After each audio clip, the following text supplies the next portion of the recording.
Today on CWN, Mrs. Burkhart had some physics labs. And our volleyball team had a great tournament in Bay City. I'm Maddie. And I'm William. And today is Monday, August 26, 2024. Please stand for the Pledge of Allegiance and the pledge to the Texas flag. The Pledge of Allegiance. I pledge allegiance to the flag of the United States of America and to the republic for which it stands, one nation under God, indivisible, with liberty and justice for all. The Texas Pledge. Under the Texas flag, I pledge allegiance to thee, Texas, one state under God, one and indivisible.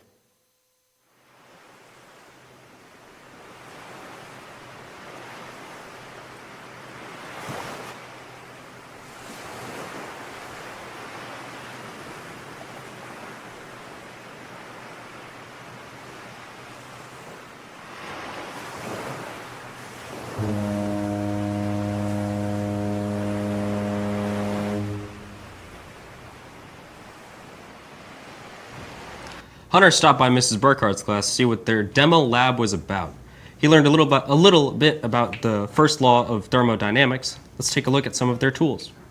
Hey guys, I'm Hunter. I'm here with Ms. Burkhart. So Ms. Burkhart, we see that you have a lab going on in your physics class. Can you tell us all about that? Well, we're actually in just starting thermodynamics in AP2, so we actually just had a lot of toys that we got to play with, kind of like this one. And we were first just trying to figure out what can cause some changes in kinetic energy or some differences in kinetic energies in our systems. And then after that, we actually did the fire syringe, and then we're taking that process and we're trying to analyze it. And what we're really doing is figuring out what's the first law of thermodynamics. It's basically about conservation of energy. So they're really trying to figure out what that equation is by their observations. And what do you want the students to get out of this lesson? One of the hardest things to figure out is like if work is entering the system or exiting the system, if it's positive or negative.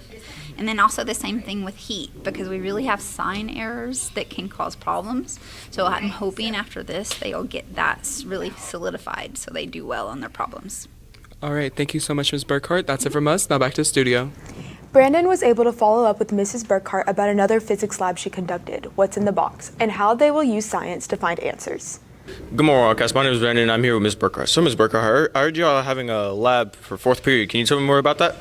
Yes, we kind of go ahead and talk about a series of labs we've been doing this year. So we kind of started out and they had to figure out what was in the box. And so we really were focused on making observations, and they were kind of all qualitative. And it was kind of cool because it represents science, because a lot of times we do not know what's in the box, but we use our skills to figure that out. And so then we actually went to where we were measuring using numbers. And so we were working on our skills to actually calculate the speed of an object. And they get to check it two ways and see if their experiment agrees. That's really cool. Will the students ever know what's inside the box? No, what's in the box is science, right? Is the unknown questions that we use science to answer. Well, I guess what's in the box, it has to stay a mystery. Let's take it back to the studio. Staying on the theme of lab projects, Mrs. Johns fired up a lab in AP Chem, which was to use the empirical formula. Quentin spoke to her to see what the students were learning. No doubt, it was a flaming good time. Hi, I'm Quentin. I'm here with Miss Johns. Miss Johns, you guys are doing a lab today. Can you tell us about that? Sure. This is the AP Chem class, and today we're doing trying to find the empirical formula of a copper 2 sulfate hydrate. And so what they're doing is it's the blue color is because water has gotten into the crystal lattice of the salt. They're going to heat it repeatedly, take a break, mass it each time, and what they should do when they get to a constant mass, you'll see it will turn white. That's what it looks like when all the water has left the crystal lattice, and they'll get a mass. And then what they can do, based on the moles, they can calculate the moles of the difference of the water that was released based on the two differences in the masses, and they can figure out how many moles of water were actually in the hydrate. It's a process called an empirical formula. And then I want them to find the mass percent of water that was actually in the hydrate to start with. And so it's just a good way to practice math skills we've been learning in class.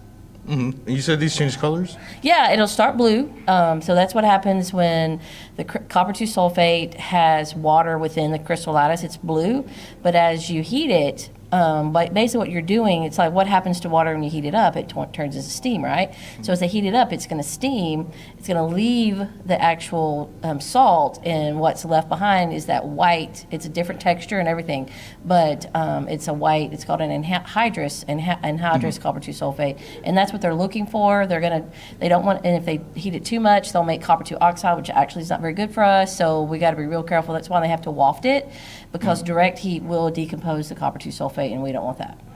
Yes, ma'am. And they're having fun with this, right? I'm sure that kids always love lab. I mean, I just want them to be safe. That's the main thing for me. And if they learn something and then get to learn some lab skills, that's always a bonus. Yes, ma'am. Thank you very much. You're welcome. Back to you. Bye. It's that time of year when student council will be elected. Mrs. Lyons has the information for those students interested in joining student council. Hey Wildcats, today I'm here with Miss Lyons. Can you tell me anything you might need to know about student council? Sure. So student council at the high school is what we have as called an open student council, so anybody is able to join. We actually have applications available here in the library right now, so if you're interested in getting involved with student council, come by and I'll get you an application. We'll get you signed up. Thank you, Miss Lyons, and back to the studio. Teachers, check your emails as the Wildcat Cafe is open for another season of great coffee and goodies. We'll have more info soon.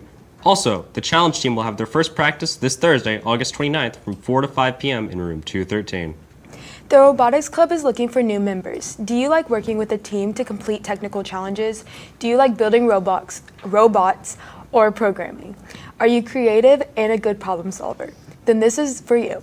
Join us after school this Thursday in Mr. Easton's room 605 from 4 to 5 p.m. to see what robotics is all about. FCCLA is accepting members for the new year. Our next meeting is September 4th in room 206 at 8:30 a.m. Stop by to pick up your morning meeting pass today. The Calallen chapter of Business of Professionals of America will have its first meeting next Wednesday, August 28th in room 603 at 4:15 p.m. If you are interested in BPA or just want to hang out with the best people around, please make plans to attend. It's an exciting day for freshmen, sophomores, and seniors. If you'd like to join mini games for the upcoming pep rallies, Mrs. Diedrich is the one you need to call, room 507. A message from the counseling office. We are looking for a couple of new CareCap members. This is an organization that works closely with the counselors, and its members are distinguished among their peers and as individuals that students can go to if they need help. If you're interested in Members will not be providing counseling to students, but will receive training that will help them know how to report concerns to a counselor so that counselors may provide interventions and support services. If you are interested, come by and pick up an application with Ms. Cantu in the counseling office. Now let's send it to Callie with Wildcat Media. Thank you, anchors, and welcome back to Wildcat Media.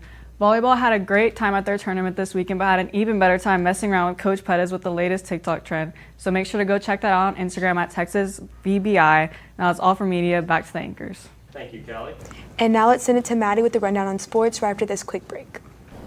Good morning, Calallen. Quick PSA for y'all. We need to make sure that we have parking passes on all of our cars that are valid. For $24.25, it should look like an American flag. You can get them from the front office for only $5 or $10 to prevent yourself from getting any charges. And also park normal, please. Don't be like this guy who parked all crooked in the handicap spot. Thank you. Back to the studio. Thank you, anchors, and good morning, Wildcats. Calallen Wildcat Sports is brought to you by Southern Charm Home Cookin'. Volleyball was at the Bay City tournament this past week and turned in another stellar performance, winning 5 games and only losing 1 to eventual champion Calhoun. We spoke to the MVP, Lauren Dillon, about the tournament. Hey Cats, it's Jennifer, and today I'm here with Lauren. So Lauren, last weekend we had the Bay City tournament. How did that go? I thought it went pretty good. I believe we went 5-1. So we had one rough game, but other than that, I think we played good. I also heard that you had the all-tournament MVP medal. How do you feel about that? I feel pretty good. I'm just glad I could do good for my team. Thank you so much. Back to the studio. Cross country had an interesting time at Guth Park this weekend. After being told the wrong times to run, they were still able to compete. The girls placed second overall. Here is Elsa with more. Hey Cats, I'm here with Elsa. So I heard y'all had a cross country meet at Guth Park. Can you tell me about that? Yeah, so we all got to go to Guth around like 6:45, and it was a very eventful meet. We made, like, some of the boys missed their run, The girls were able to make their run. We were a little bit all over the place, but overall it was a good meet. How did you do? I PR'd on girls varsity. I got a new time of 15:08 for 2 miles. That's really awesome. Thank you, and back to the studio. Band had a parent performance over the weekend to showcase parts of their new show, I'll Be Watching You. Let's take it to Adrian with more information. Good morning, Wildcats. My name is Adrian Jimenez. I'm here with Maddie Valperts. Maddie, tell me, you guys had a parent performance last Saturday. Can you tell me about that? Yeah, so we had a parent performance on Saturday at band, and basically we performed our marching show, I'll Be Watching You. The first beginning half of the rehearsal was spent in the Taj Mahal, the indoor football stadium, and we were practicing, learning drill, learning lots of things, and then we headed over to the stadium for our first ever stadium performance for the parents. It was really fun. I had a great performance. I think my front ensemble had a great performance. It was an overall good experience. That's awesome. Now let's turn it back over to the studio. SCA has a huddle tonight at 6 p.m. in the B Gym. Food, games, and drinks will be provided. Come and enjoy. And that's the latest on Calallen Sports. Back to you, Maddie. Thank you. And now it's time for James to tell us all about today's weather forecast right after this short break. Good morning, Wildcats. It is such a great Monday. We're so glad you're here. Hey, y'all, would you like to have some free books? Right outside the book room, they have books, textbooks that they need to go ahead and pass out. So if you are taking physics, biology, AP biology, and we also have human anatomy, these books are free. All you're going to do is go down and pick up a book. These books only stay out a couple days, and then there are some new textbooks, different kinds that come out. So these are math books and science books, forensic science. So as they are history books. So please stop by and get a book. They're free, and they are great. They're brand new, and it will be a wonderful asset for you when you're going to go to college. Thank you very much. Y'all have a good day. Go. Thank you, anchors, and good morning, Wildcats. Your weather forecast brought to you by Baytech Robinson Families.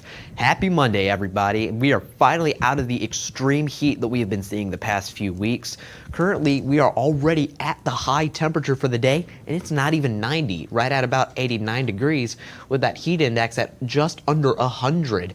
Northeast winds at 6 miles per hour and a 15% chance of precipitation with mainly prevailing clouds. Looking on our Doppler radar, we can see why that is. One of the more recent scans shows a ton of showers and thunderstorms, making this sort of arcing move across the coastal bend with some rather intense storms. For instance, this one in the southern part of Corpus Christi that's going to be moving away, as well as some up in the Victoria area that, as of the time of this radar scan, did have some thunderstorm advisories, none of those affecting Corpus Christi currently. And with those thunderstorms, they're going to be moving slowly, so there is a chance of some isolated flash flooding throughout the rest of the day, at least a 5% chance.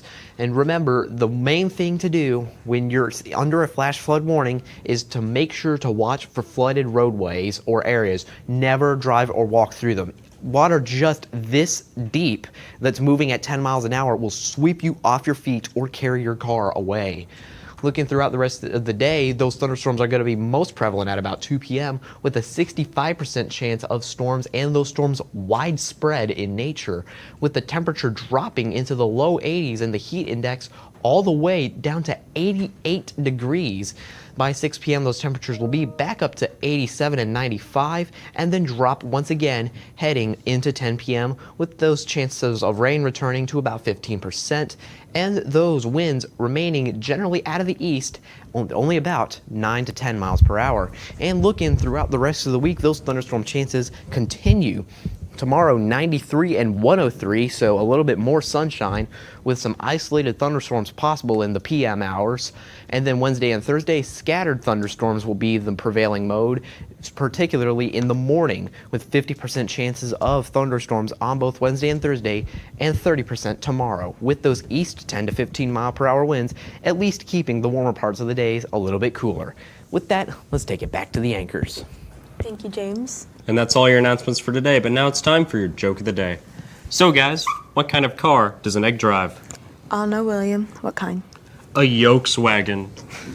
For all you social people out there, make sure you're following us on Facebook, Twitter, TikTok, and Instagram at CalallenTV for all the latest updates. Also, subscribe to us here on YouTube to catch all of our latest videos. And as always, stay classy, Calallen.